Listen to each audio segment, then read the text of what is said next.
listening to the Motor Mouths. What are we talking about? This is a car show. Finally, I got through after 2.5 weeks. Thanks a lot, guys. You're the best, man. Motor Mouth. Is this the radio program where automotive enthusiasts can be spoken down to? Are we on the air now? I turned on PMN, and I heard you guys on there. Motor Mouth. You guys are really getting around, man. I don't know. Yeah, it's great. You guys handle it pretty well, too. I just was listening through the computer. On the download, the motormouthradio.com website. I did get to see the GTO. Motor Mouth. You know, I didn't know if it really existed or not, or if it was a figment of Ray's imagination. No problem. Great show, guys. I've been listening to you guys for many years. Love your show, and this is about the 5th time I've actually got the nerve up to call. Our trained staff of 2 will help. Well, you guys are the tech experts, not me. Is it the jerk who, like all the other jerks who listen to this show? You guys are so easy to play along. Quite frankly, there are better things to do with your time. This was wonderful. I think it's the second time I've ever been on a radio, and I'm liking it. Yeah, I want to know what is wrong with my car. You guys are hilarious. Yeah, I feel like I need to talk to an attorney and a policeman when I talk to you guys. Motor Mouth. I listen to Car Talk as well. Glad to be here. Sounds like a lot of fun. You know, like after calling you guys, I'm probably going to blow out another brake line or two in the next week. There are answers, sometimes correct ones, and we may have them. Motormouth Radio, 90.3 FM, WHPC.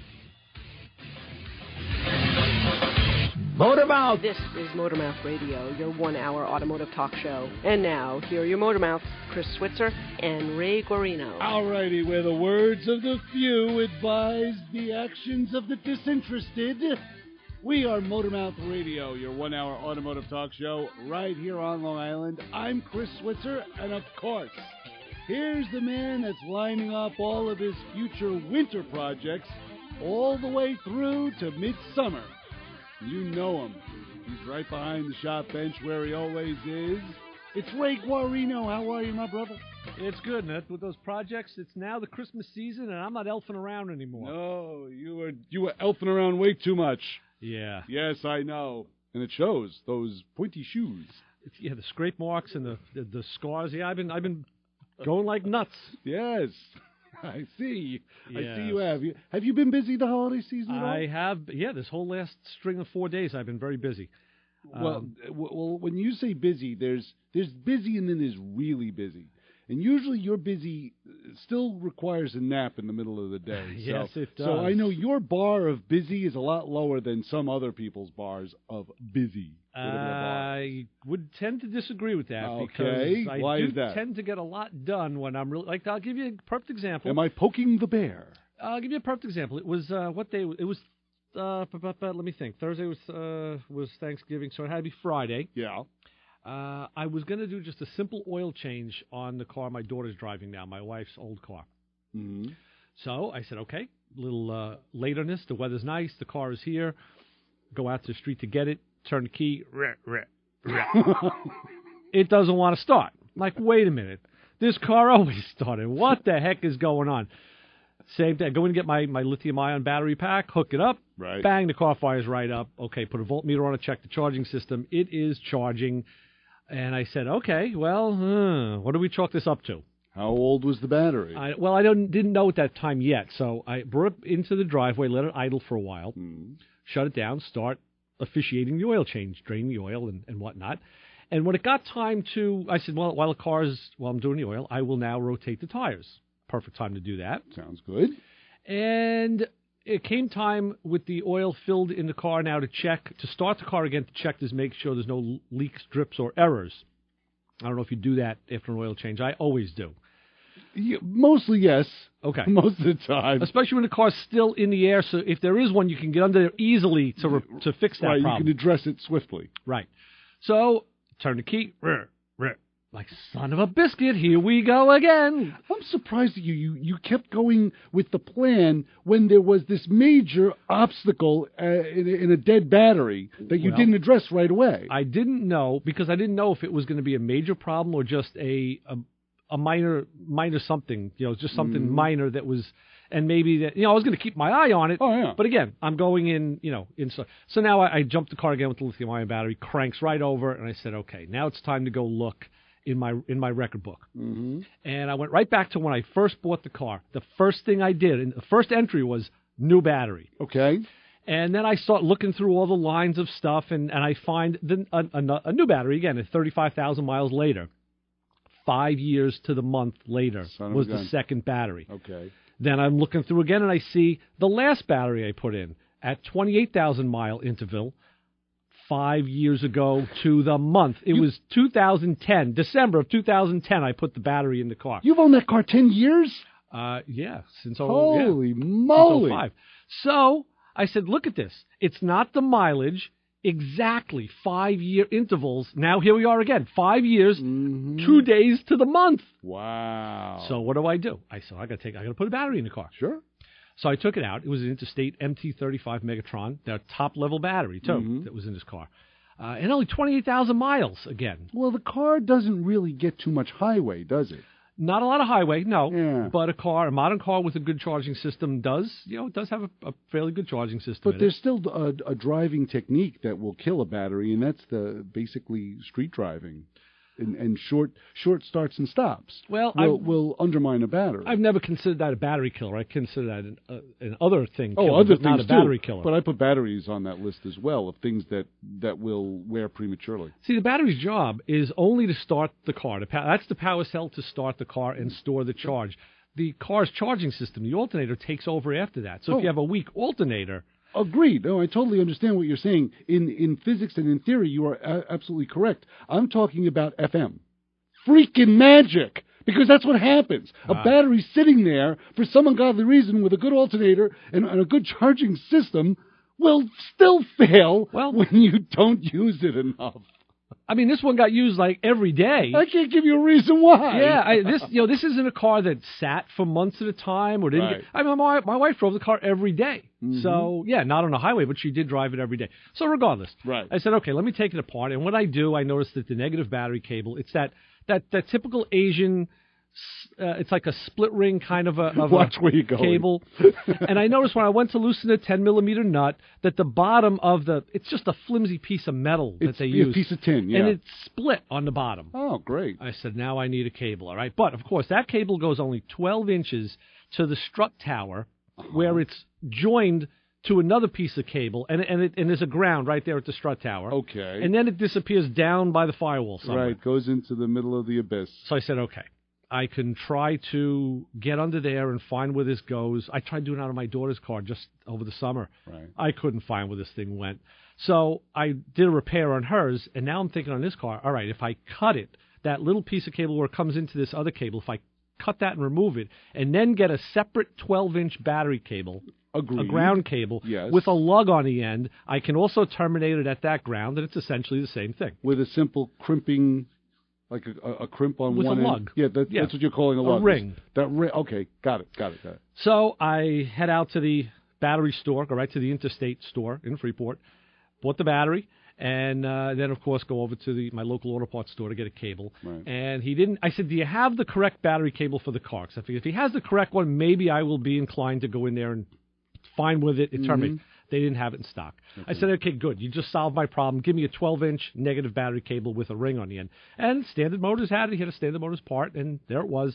But the lug on the end, the ring was it was larger than the bolt, which is sometimes a problem if you don't do it correctly. Yes. So I knew I had to make something with the right type of washer. Because now you have it moving around a bit. Well, it's not going to move once I clamp it down. Now, I use a series of star washers, external star washers, and like a fender washer to take up that space. Yeah, I'm just thinking, everything is slathered in dielectric. I'm just thinking of the slack. It's better if it's snugger than having a thin bolt and a wide hole, a wide lug, exactly. And have it moving around. It's just to alleviate any sort of malady. That's correct. So I did use a series of fender washers and star washers, and I had to use a longer bolt because now I had a little bit of a stack going on there. Right. Of course, everything was cleaned and dressed off with dielectric silicone grease, and that was the end of that problem. But that was only the start of what happened that day. Shall we? And we can continue We can continue on, but first, let's step into the wonderful, mysterious realm of a phone call and say, hi, you're on with the Motormouths. Good afternoon. This is Marilyn. How are you? Hey, Marilyn. What's going on? Oh, well, I wanted to discuss tires today with you guys. Oh, sure. You mean those diesel-specific tires No. that you would probably prefer? The anti-diesel tires, Marilyn has a question the anti-diesel tires. Okay, Yes. so you were talking about the tires on your Prius. Yes, that is correct. Mm-hmm. Okay. Yes, I did. I emailed Ray, and I told him, the tire size and that I've been doing research, and, I could get some bargain tires, which, I don't know, I did studies on them, and the tires that I'm interested in really are, like, high-rated, like 9s, 8s, and, but the other tires are rated 5s, and, so I wanted to ask you guys your opinion about tires and what I could learn from you. Well, just out of curiosity, you plan on keeping the vehicle, right? Yes, I do. Okay. No, that's good. Let me ask you a question, Mel. How important is the maximum gas mileage to you with this car? Well, it's a Prius, so it gets good mileage. So I guess it's not that important. I think safety to me is more important. Okay. I don't do a lot of driving, but when I do drive, I drive far. All right. I want to tell you this. The Prius came equipped with a low rolling resistance tire. Yes. To maximize the gas mileage. And there are many replacements out there. Some have less rolling resistance and some have the same rolling resistance. The Goodyear Integrity and the Bridgestone Turanza are two of them that are direct replacements. I know you did some research. I have the Integrity on there. Right. It's a 185/65R15. There's also a couple more. The Michelin Energy Saver AS, the Bridgestone Ecopia, which you mentioned, the EP100, and the Yokohama DB Super E-Spec, and the Goodyear Assurance Fuel Max are all tires that are rated for that car. Okay. Now, they can get expensive. Let me tell you something here, because I did a little research this morning quickly to find you some information. Marilyn, first off, are you happy with the tires that are on the car right now? Well, no, I'm not happy at all because they lose air. 3 out of the 4 tires is constantly losing air. That's probably the interface between the tire and the rim. Yeah. You think so? I mean, they do have like 70,000 miles on them. I fight that with half the cars in my house right now. Right, that's the issue with your rim. It's really not the issue with the tire offhand. I mean, that's actually a separate problem. But a 70,000-mile tire, yeah, I think it's probably about time that you should start shopping around looking for a new set of tires, because even though if it's running down low on tread, that's one thing. Obviously, they need replacement, but also, like Ray will attest as well, that the rubber compound gets very hard, and because you're packing it down, basically, and it loses its traction as well. So 70,000 miles is probably a good idea to look for a replacement. I was just wondering if you were happy with the ones that were on there when they were full of air. Well, I was actually... I'll tell you, I find that they kind of hydroplane a little easily. Well, was that now or when they were new? Well, I didn't have the car when it was new, so I've only had it for a couple of years. But when the tires were newer, like when you first got the car, did it exhibit that behavior? Yes, it did. Okay. Oh, okay. Well, that's a good reason to change tires. Sure. What I was getting at, unlike what Chris was saying, was the actual interface between the tire bead and the rim. The aluminum rims tend to degrade over time. Like I said, I have this going on in my household right now. And you just get an air seepage. I've actually taken the wheels down to my local tire guy, had them dismount them, and just use a bead sealer on them to reseal that tire on the rim. It's kind of like a tire glue, if you will. They did that. Okay, yeah, I tell you something. And I'm still losing air. Well, on one, here's where I am right now, Marilyn. On the one car, it was my wife's old car. Now my daughter's driving it. The rims are getting so ugly. The 2 rims are getting so ugly. I'm ready to take these mag wheels off the car, buy steel wheels for the car, put those tires on the steel rims with hubcaps, and be done with it. And I think that's exactly what I'm going to do. Mm-hmm. Yeah, that's what Pete was saying too. Yeah, because the aluminum rims are the problem. Steel rims. Yeah. No, it's very true, because I have the same problem that Ray is having. The what would you say, the coating over the rim on my Pathfinder, the coating is worn away, and when that happens, it exposes that aluminum to the atmosphere, to the environment, and then that starts to break down. And when you see aluminum break down, it's kind of ugly. It's chalky. It's chalky. It's gray. It's kind of a mess. So I understand. Anyway, Mal, back to your tires. I know you looked at Tire Rack. If you go to TireRack.com, they have an article on there called "When Round and Black Becomes Lean and Green." Yeah. And that's an article all about tires for the vehicles like your Prius. And I think what it's going to come down to is the price point, how much you want to spend. The better tires just cost more money. That's all there is to it. And but are they better? See, yeah. This is the whole thing. Yeah. Okay. Well, if you look at the UTOG rating, the Universal Tire, I forget what the O stands for, but it's the Universal Tire rating. It's a standard that the tire manufacturers have adopted, and that gives you those numbers, like you said, where it'll give you tread wear, it'll give you wet weather resistance, snow performance, and then what else? Dry weather, wet weather, and like face it, if you get a tire that's going to be a high mileage tire, it's usually going to be a harder compound, so you're going to suffer on the wet weather and on the comfort end. But if you get a summer tire, like a performance tire, it's going to be a softer rubber. It'll perform better, it'll handle better, but it's going to wear out faster.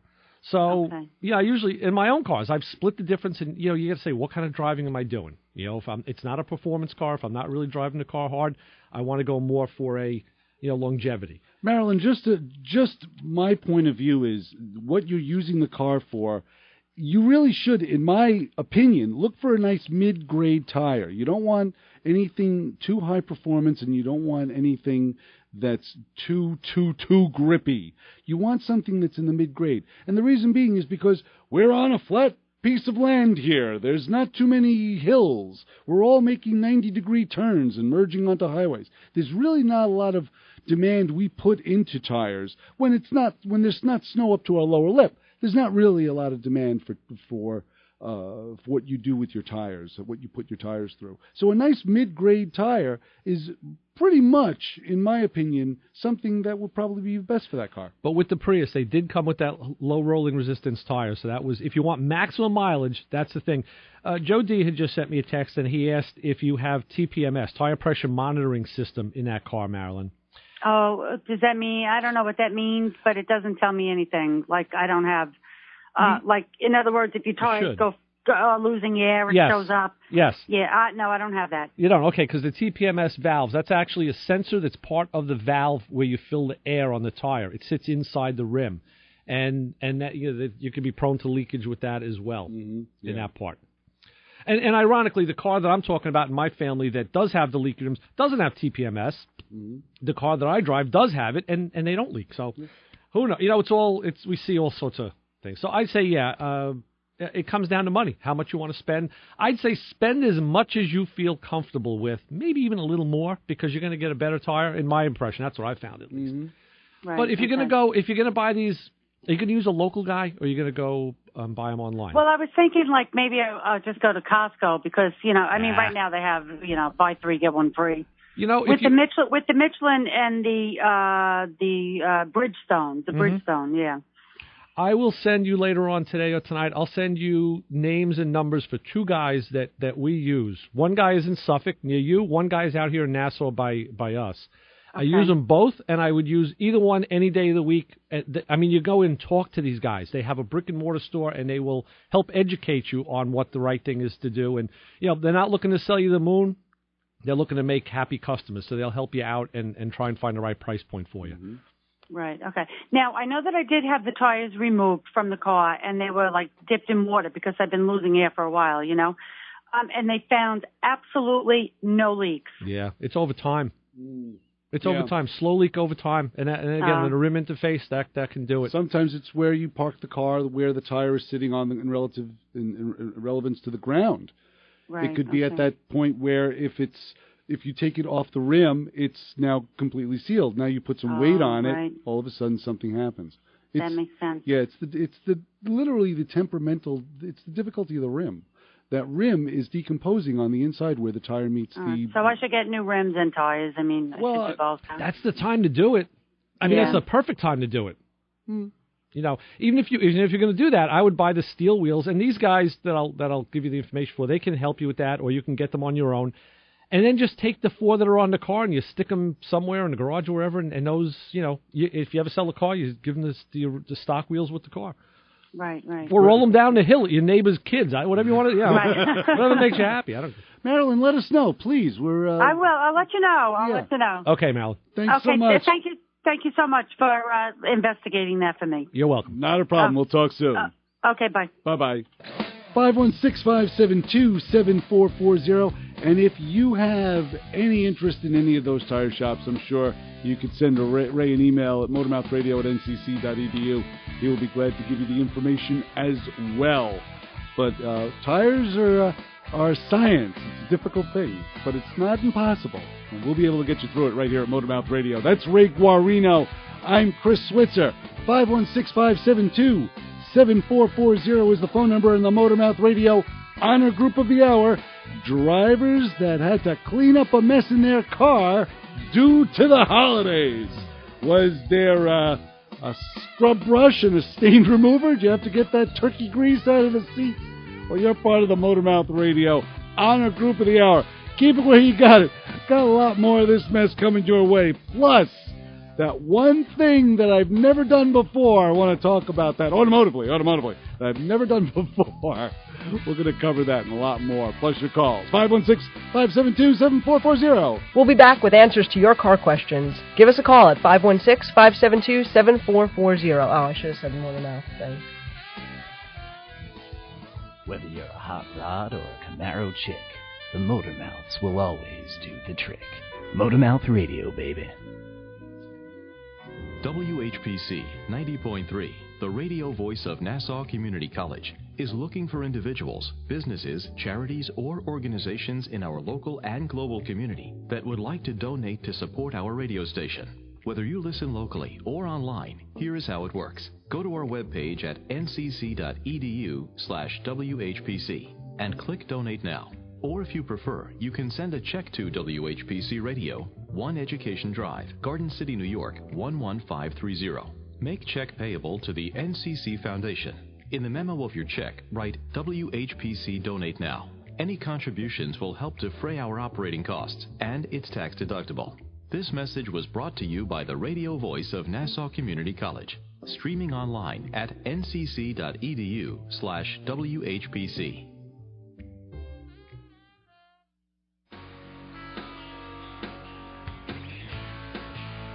Got a car question? Give the Motormouths a call at 516-572-7440. Phone lines open. 516-572-7440. Ray Guarino. I'm Chris Switzer. Ooh, looks like the phone is lighting up. Let's go to it and say hi. You're on with the Motormouths.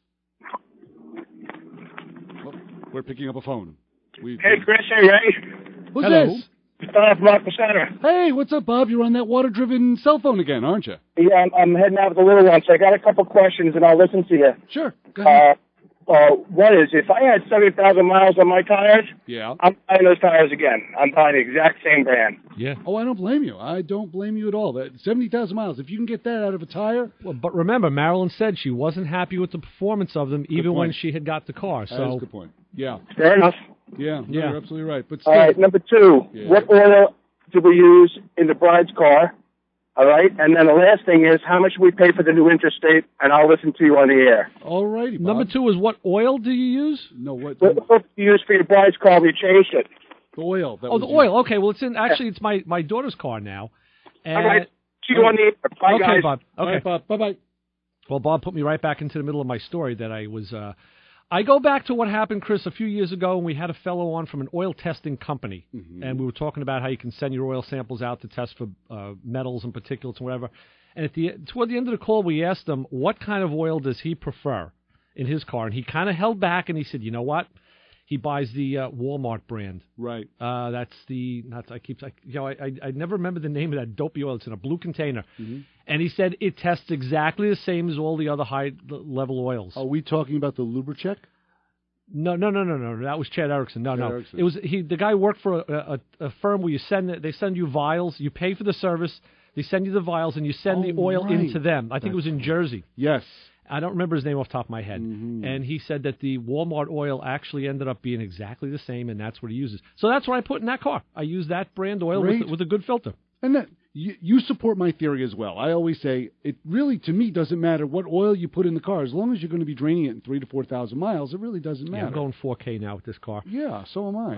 I'm actually, when I'm not doing 9,000 miles between oil changes, Right. like I neglect, Right. it's usually, when I'm aware, it's usually anywhere from 3,000 to 4,000 miles. So what had happened was the battery cable, again, got that standard cable and rigged up my... Oh, speaking of, before you go there, what was the price on that interstate battery? The price on the interstate battery out the door was $105 because I did buy the MT35, which is the Megatron. It's their highest level battery. I went with the same one I had got before. Mm-hmm. I could have gotten a lower level and I could have got a refurbed. Actually, he didn't have a refurbed in stock, so I said, you know what, give me the MT35. I'll take it. It's my daughter in a car.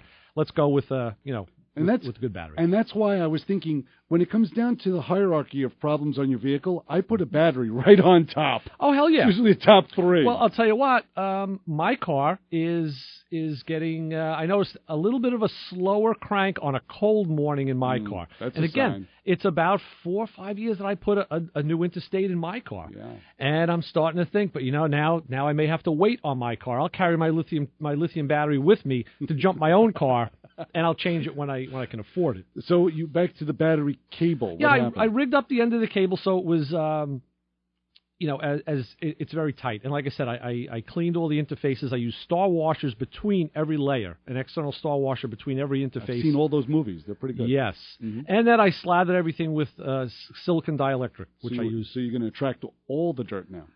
Well, it's in between. And, you can look at my Pontiac. I did the same thing. You can't see it. If you do it right, you don't see it. Okay. What I did do is I did smear it on the top of the battery cables to Right. kind of keep the the moisture and stuff out of there. Just like this show. If you do it right, you can't see it. That's Let's go to right. the phones. Go to the fun. Hi, you're on with the Motor Mouths. Hello?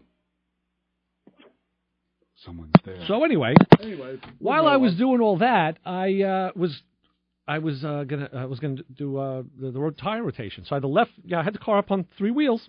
It was sitting there like a praying mantis. I was going to say, you Yes, built I did. your own stabile. I did. And I was rotating the tires, and I got to the rear left. I said, oh, this is the wheel that has the bad ABS, help me. Sensor? The wheel sensor for the ABS. Yeah. Joe had just given me one last week. Okay. They had it for test. I said, you know what? The wheel's off the car. I'm looking at the wheel while I'm looking at this is the time to do it. Let's do it. Let's add a third thing to all the stuff I'm doing. Let's go back to the phones.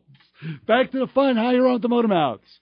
Yeah, I got a question about vehicles for towing. And we have a question. Who are you? My name is Bill. Hey, Bill. What's going on? Where you from, Bill? I'm in Uniondale. Okay, good. And what we're looking at is I have a Ford Explorer, and she's got 254,000 miles on her. Not even broken in, Bill. That's perfect. Yeah. Trouble is transmissions on these things are horrible. Mm-hmm. And what we're looking for is something with a better transmission, better engine to tow a boat in and out of the water and stuff. Okay. Any ideas? Wow. Yeah. Duramax diesel. Right, and one of those Dodge Rams with the Cummins diesel and that. Yeah, yeah. Pulled tree stumps. Yeah, I had a friend with one that did a landscape and it fell apart on him. You know what I would do, Bill? I'll tell you something. I have a friend in a transmission shop. We've had Pat on the show many times, Pat Seppi from Dial, and I've actually asked him, on other people's behalf and on my own, like, would you buy this particular car based on its transmission, or would you recommend not to? And he's told me very candidly on different occasions, yeah, this car uses that type of transmission, this one uses that, and, he rebuilds them so he knows. So I say go to the source. Go right to the source of the info on that. So find someone that definitely knows more than we do on the subject. But I mean, yeah, I know you picked the one with the notoriously weak transmission. I would. I don't know. Well, then again, Joe, 250,000. That isn't something to complain about. That is true. I mean, that's service life being what it is. I mean, we're kind of spoiled now, where we would never 100,000 miles. Cars were long dead and buried. Now, Chris, you're buying cars with 100,000 miles on them, and a lot of us would because they're still in good shape. Mm-hmm. So 250K may not. It may be just. No, she's starting to. She's leaking oil, radiator fluid, and and the training's been rebuilt 3 times at least. Yeah, again, with $250,000 on a vehicle, that's not. Yeah. I wouldn't condemn the old girl for that. I would just say, hey, you had a good life. Yeah, Thanks for the that's all it service. is.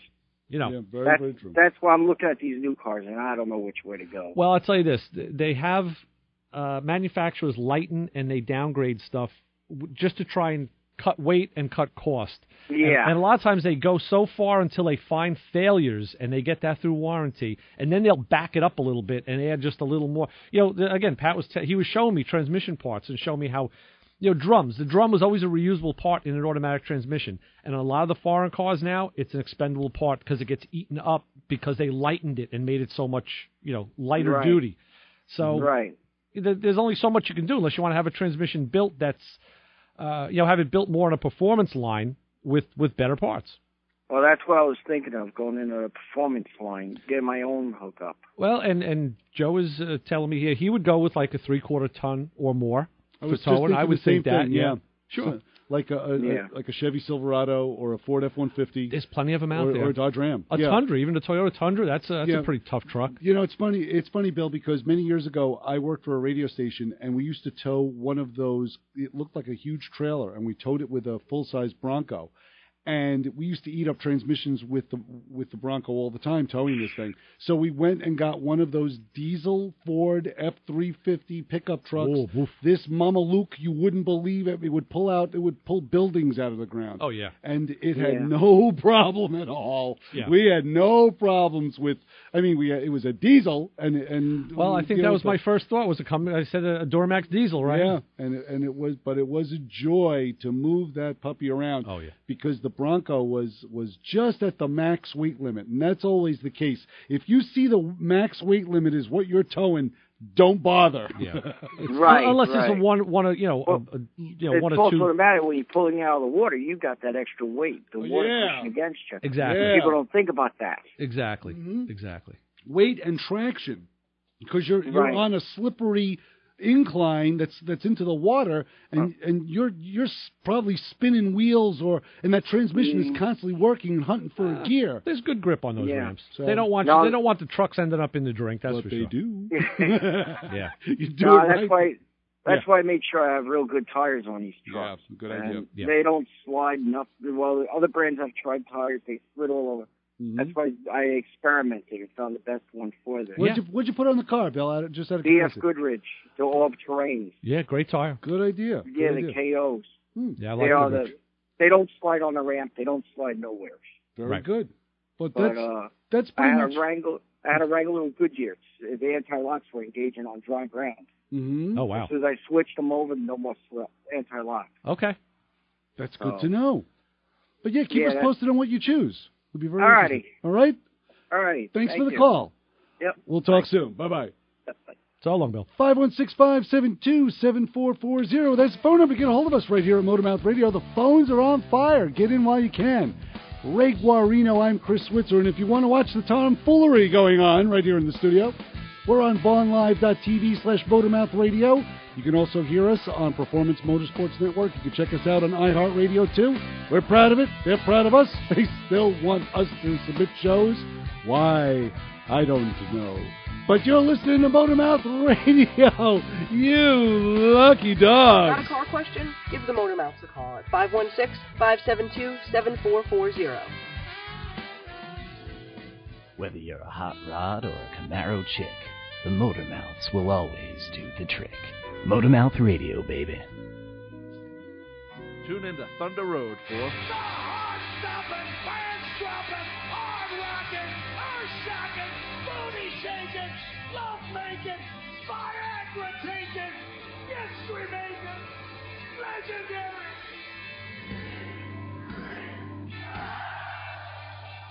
Join me, Kim Tracy, for the music of Bruce Springsteen and the E Street Band on Thunder Road, Thursdays at 11 p.m. and Sundays at 1 p.m. on 90.3 WHPC, and streaming at ncc.edu/WHPC. Your car not running right? Let the Motormouths help you out at 516-572-7440. We're back. We're bad. And you can catch us, 516-572-7440. Let's go back to the phones, back to the magic that we call the fun, and say hi. You're on with the Motormouths. How you doing? My name is Lloyd. I have a 2002 Honda Odyssey with about 101,000 miles on it. Hi, Lloyd. What's going on with it? Well, what happened was that the green drive light started blinking, and also the car would not properly downshift or upshift. Like going over the Throgs Neck Bridge, for example, on the down slope, it would keep up in a higher gear. So I took it to my local mechanic. He put it on the machine, set up the 1740 computer code, and looked at the fluid and said, needs a new transmission. Now, new transmission, he was going to send it out and charge me $3,400 for it. 2002 Odyssey is worth somewhere around that in excellent condition. Sure. So what I did is I decided to take it over to a well-known transmission place in the South Shore, Long Island. They also, put it on the machine, same code. They fixed it for $300. It was a new sensor, and also for for what they call a transmission service. Cars run well, 3-4 weeks. Now I've got a problem because my guy, my regular mechanic, I don't know how to approach him. Because I kept on saying I don't want to spend more money than the car is worth to fix the car. Right. So I don't know how to approach my current mechanic with this kind of thing. That I actually took it over there, it got fixed, it's doing well. Oh, you don't want to tell them that you had somebody do it for less. Right. Well, I do. I would tell them because I'm not going to hide it from him. I'm taking that cost of money. But I have this kind of a sour taste in my mouth right now with dealing with him because he's been, we've gone to him for like 10, 15 years already. What was the price difference between your regular guy and the guy you went to, Lloyd? Well, the putting a new transmission in would be $3,400. Okay. The guy went to charge like $300 to put a sensor in, and also do what he called the service. I guess new fluid and whatever it is. So this is an ethical question, basically. Well, yeah, where'd you say you were from, Lloyd? I'm from South Shore, Long Island, Freeport. Oh, Freeport. Okay. A lot of Freeport listeners. Good. Well, I want to tell you this. I deal with a lot of people in shops. I know a lot of people, and this is the case. Some guys are programmed to do things one way, and the first guy was like, his thought was to replace the transmission. He might have been thinking longevity and eliminating other problems, that could occur with repairing a transmission. And the second guy might have been more of a diagnostician, a little more of a tinkerer, and said, hey, you know what? We'll throw a sensor in it. We'll do a service. Send him out the door. He'll probably be fine. And you never know. In 6 months, the transmission may puke, and you got to go for a rebuild anyway. Then you're going to be pissed at the second guy because he repaired it without. You know what I'm saying? Yeah. I just found out some people work in different ways. Some guys go with the long end in mind, and other guys go with a shorter level fix. Mm-hmm. Yeah. Neither one's a guarantee. What I would do, Lloyd, is basically I would go to my mechanic, the guy that you didn't give the job to, and tell him up front. Say, I went to another guy. I didn't like your price. I went to another guy, and this is what he did. And that's really it. I mean, this is basically, when you come down to it, it's a business, right? You are in the business of getting your car repaired at a certain amount of money, and they're in the business of repairing cars. I'll give you a perfect example. One of the repairs I'm doing now on one of the cars in the family, the same thing. I opted to do a repair, and it's kind of an unorthodox repair, and it's a lot more labor and MacGyvering to make this thing work, whereas somebody else would have just gone another route and replaced the big part and said, I'll just replace it. I won't have to do the repair because it'll be part of it. And it'll be done that way. Again, it's just two ways of approaching a problem. I tend to be more of a tinkerer and a fixer, and even myself sometimes I'd say no. Just go and do the big repair, get it over with. It all depends what what the parameters for the situation are. Yeah. So because I left the second place, which was a well-known transmission place. Mm-hmm. They said it might see how it goes. Right. And that was it. But I'm still laboring under the idea that a 100,000-mile Odyssey would blow a transmission. At this no. point. Listen, this car I was talking about earlier, this Mazda that I'm working on with the oil change and all. Yeah. We bought that car. It had like 40,000 on it, and within the first year, the transmission went. And I brought it to my buddy right on the South Shore, and he said, yeah, you know what it is? It's the Ford transmission in that car that Mazda used, and it's not the transmission, even though it's a light-duty transmission. It was the transmission oil cooler. It clogged. Mm-hmm. He said, we've had a high series of events with these where they clog. He He says, we've caught some of them and tried to clean them out and replace them. And he said, we found out that never works. So not only do you need a transmission for $3,000, I want to replace the cooler and all the lines as part of it. It's going to be an extra $200, but again, he went by what he learned from doing it in the past. And I agreed. I said, okay, do it. Put it in and do it. And you bite the bullet and away you go. And the second question I have, of course, goes back to the first question was, would you put $3,400 into or $25,000 or $28,000 or $3,000 into a car whose Blue Book value, Edmunds value is like around the same thing? That's a tougher question. Chris, what do you think about that? That's a lot harder question. I always think of it this way, Lloyd. What's the cheapest car you have is the car you have. So, so are you going to replace that vehicle that you know and rely on? Are you going to replace it for $2,500, the cost of a transmission? Probably not. So if the rest of the car is in good shape, barring that it doesn't need another $10,000 worth of work, but if the rest of the car is in good shape and that's the only thing that's wrong with it, there are times where I may just bite the bullet and go and replace that transmission, replace that major component. Because not only are you talking about, okay, maybe the car's not worth it, like you say. We're talking about dollars and cents here. But now we're talking about time. Okay, you put that car aside, you sell it, you junk it, you do whatever you can. Now you have to go and spend time going to shop for another car. Money. And then now of course, you're going to be guaranteed spending more money because you're buying a newer car. Chris, that's what we did with the Mazda at that time. It was worth more than the repair. But I said, I almost want to say, forget it. Let's just get out of this car and buy another car. And then I said, well, I can't sell it the way it is. It doesn't have reverse. Or was it a high gear? Right. It has a faulty transmission. I can't sell it for any kind of money like that. You're going to get junk for it. Exactly. And I didn't want to junk it. It was too new to junk. Mm-hmm. And I was in a real quandary. But I had a bad taste. Like, damn, the transmission went. I don't want to put that kind of money into it. Right. And obviously we did put the money into it.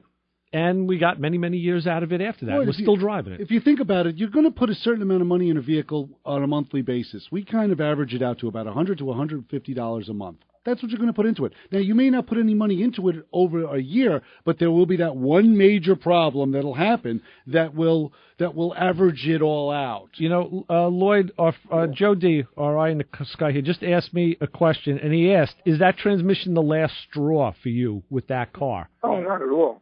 Because that was my case with the Mazda. It wasn't the last straw. It was close to it, and it was a big enough straw to make that. But so then it's like, you know what? You already repaired it. You affected the repair. And now you have to see what happens. You have the time game on. But you were smart about it, and you did it. And the way we feel, I think you did it correctly.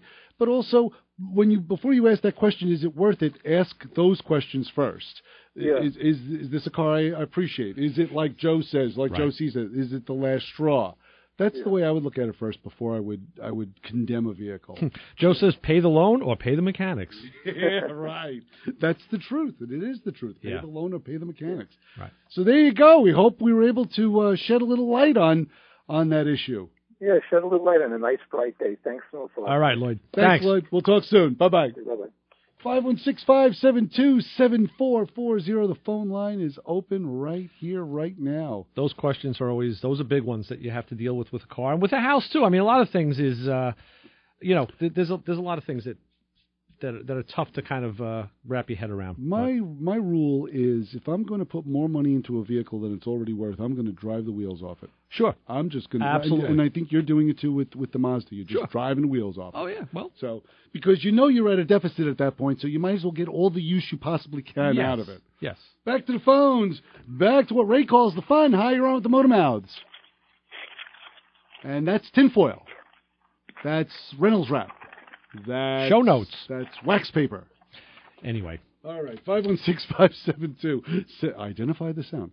516-572-7440. Yeah. So what I was getting to with this, I decided to do this wheel sensor. You did the wheel. So that was another job on top of the jobs that you were doing. Now, when I had the tires off, I realized, you know what? The front tire was constantly the front left tire was constantly going low on air.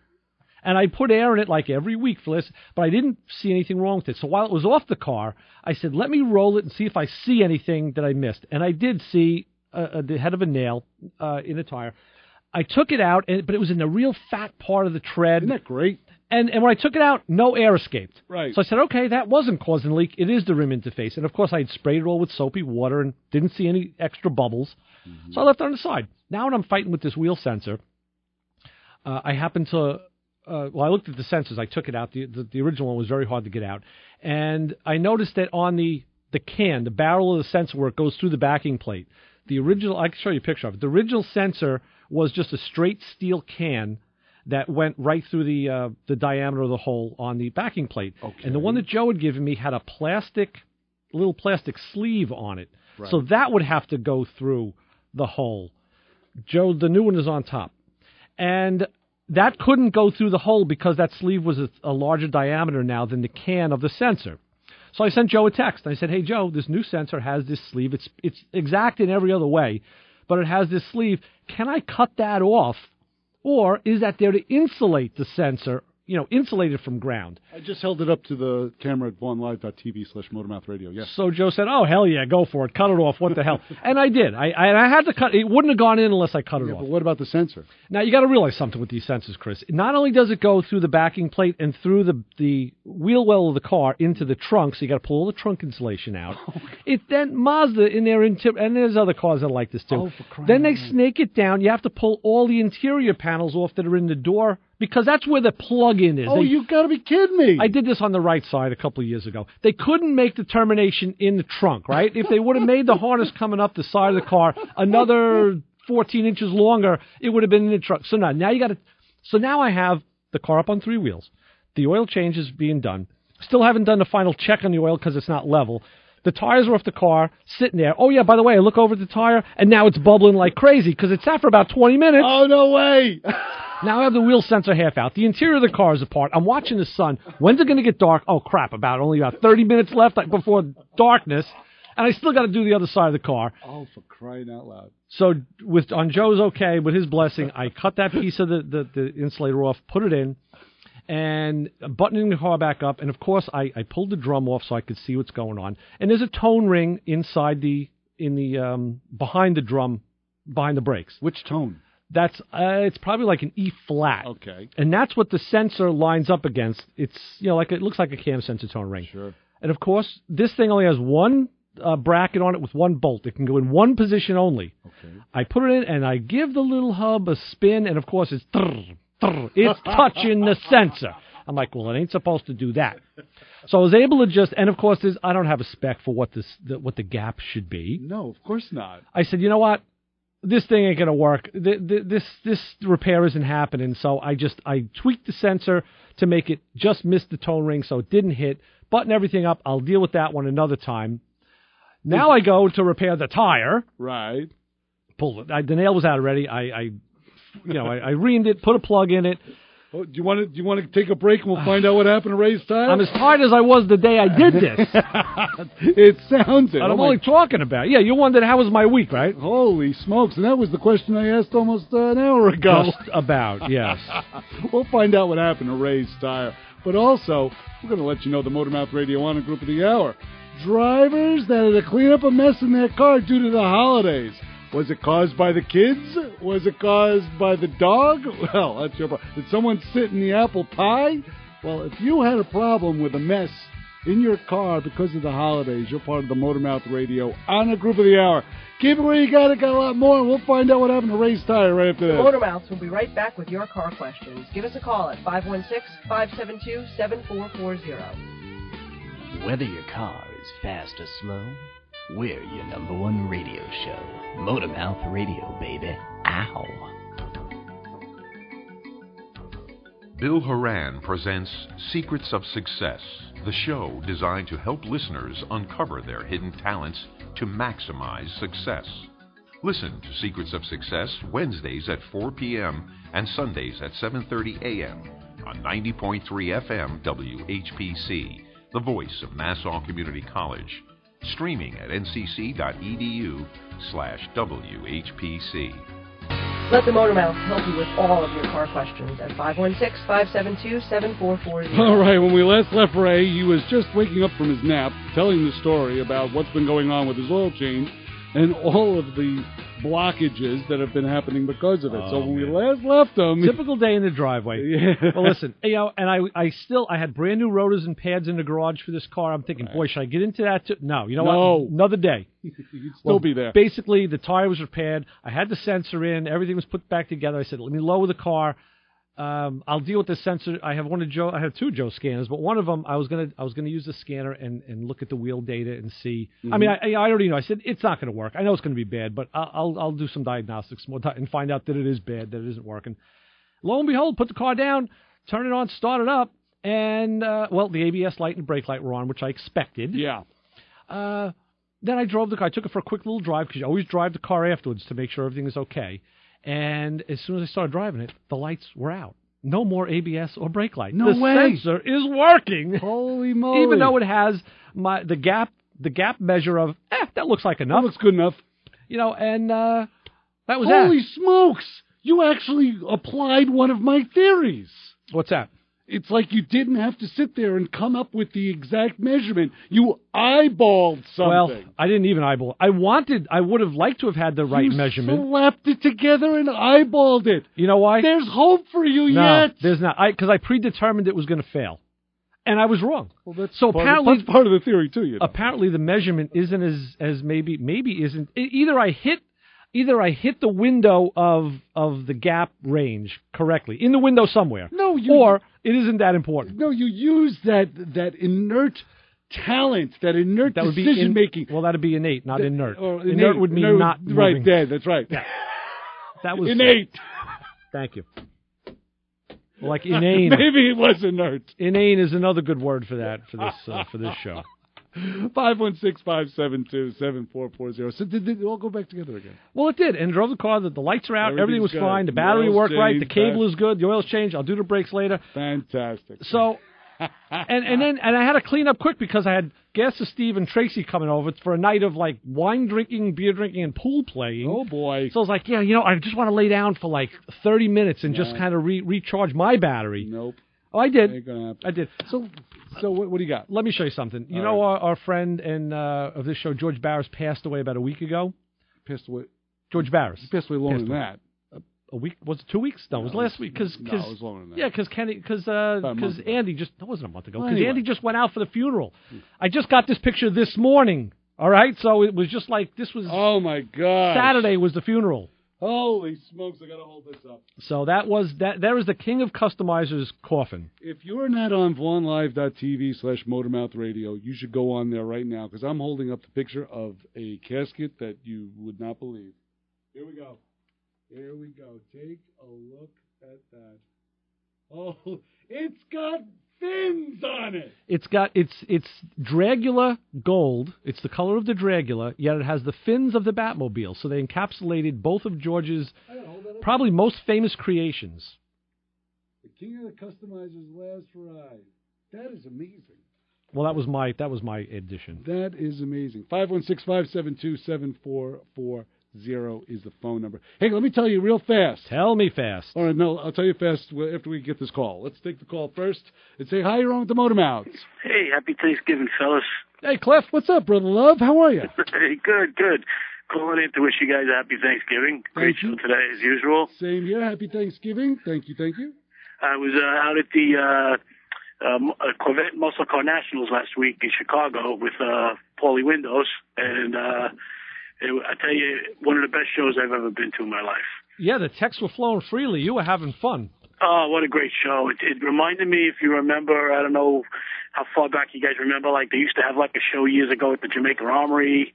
Oh, no. Never went to that back in the day, by the long, and then the old shows like they used to have at the New York Coliseum, but when they really had like displays and guys got the mirrors underneath and they got the cars, with the wheels off and on these specially, these bracket, like almost like custom-made jack stands. All the angel hair coming out of the rear tire, or the rear wheel wells. I used to love that. All that angel hair, all that looked like tire smoke. Candy, tire smoke. Yeah, love that stuff. Right. Yeah. No, that was the golden age of car shows, Cliff. You're right. But I got to tell you, some of the top muscle cars and Corvettes in the country, I've seen it. And what was nice about it is they had everything set up in rows. They had a whole row of L88 Corvettes. Mm-hmm. They had a whole section of a reunion of Z16 Chevelles. Right. They had I sent you a picture. There was about 20 some odd Cuda and Challenger Hemi convertibles, right, the all in one section. Everything was sectioned off in nice sections. Let me ask you a question, Cliff. When you see that many in one place, do you kind of get numb to what you're actually looking at? Like, if you see a Hemi Cuda somewhere, you're like, wow, look at this. But when you see 12 of them... And then you kind of wonder, like, do all of these really survive out here? Well, or is there one or two that maybe are homemade? Exactly. So you would wonder that. When they say one of 17 and they got like 15 of them there. Well, I don't know. Back in the day, I think these guys blew these cars up within the first 3 years, drag racing them, But, you're right. No, sure. I always like, too, when they have the Survivor car. They have the Survivor car. It says, like, it's a Hemi car with like 150 original miles, they say, but all done a quarter of a mile at a time, on the track. Sure. And now it's all restored back to original factory perfect condition. Really, you say to yourself, what's really original on that car? It was all originally was tugged and cut out, and very true. But it was a nice show. If any of you guys ever get a chance, you like to go in it for when it's a Saturday and a Sunday over there. It's about a mile away from the O'Hare Airport. And it was just a great experience to pop in there. And see a lot of cars you don't see locally, They're all the Midwest guys, That's stuff I appreciate, when you don't see the same cars over and over again. That's very cool. Yeah. Very good. Cliff, thanks so much, my brother.